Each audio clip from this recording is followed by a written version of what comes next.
Saudi আরবে পবিত্র হজ পালনে গিয়ে প্রাণ গেছে আরও 2 বাংলাদেশির। এ নিয়ে দেশটিতে মোট প্রাণ গেল 4 জনের। নিহত 4 জনই পুরুষ। তারা হলেন টাঙ্গাইলের বাসিন্দা মোহাম্মদ আব্দুল কাশেম, জয়পুরহাটের মোহাম্মদ নঈমুদ্দিন মণ্ডল, দিনাজপুরের খলিলুর রহমান ও ময়মনসিংহের মোহাম্মদ সিরাজুল হক। হজ বুলেটিনের তথ্য অনুযায়ী এ পর্যন্ত 89টি ফ্লাইটে সৌদি আরবে পৌঁছেছেন 35,766 বাংলাদেশি, যাদের মধ্যে সরকারি ব্যবস্থাপনায় পৌঁছেছেন 3,284 জন।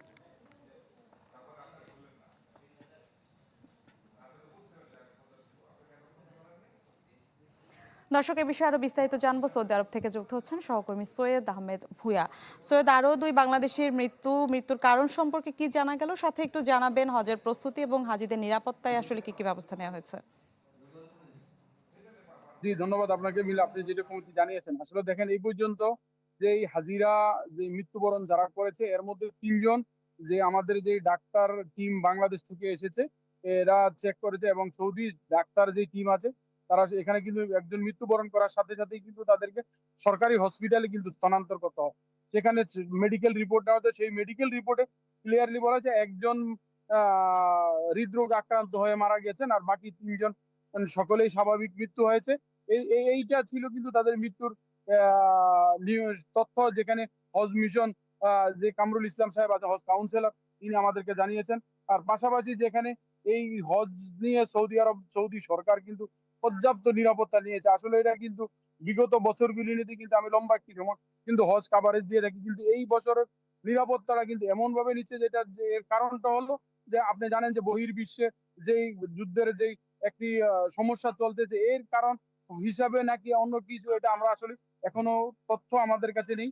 কিন্তু বিহার একটি নিরাপত্তার চাদরে কিন্তু মক্কা শহর ঢাকা। কোন ব্যক্তিকে যারা কিন্তু মক্কার রেসিডেন্ট তাদেরকেও কিন্তু সেখানে নুসুকের কার্ড ছাড়া কাউকে থাকতে দিচ্ছে না।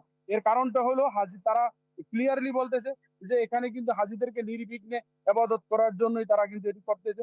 আর পাশাপাশি যে মক্কার যেখানে হাজিদের মূল আনুষ্ঠানিকতা হবে আরাফাত, মুজদালিফা, মিনাতে, সেখানে কিন্তু অলমোস্ট কাজ শেষ পর্যায়ে কিন্তু আরাফার ময়দানে। আরাফার কাজ কিন্তু গত 2 দিন আগে যে আমাদের যে সৌদি আরবের রাষ্ট্রদূত আছেন দেলোয়ার হোসেন সাহেব এবং হজ কাউন্সিলর কনসালটেন্ট তারা কিন্তু ভিজিট করেছেন, এবং হজ কাউন্সিলর কিন্তু প্রতিনিয়ত তো তাদেরকে এই আপডেটটি দিচ্ছেন।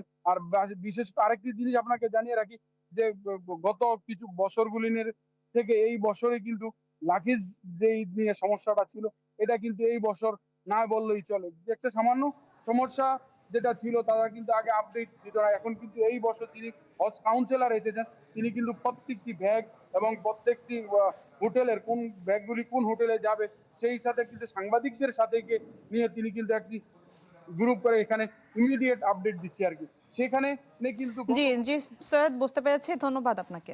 সৈয়দ আহমেদ ভুয়া সৌদি আরব থেকে আমাদের সাথে যুক্ত হয়েছিলেন।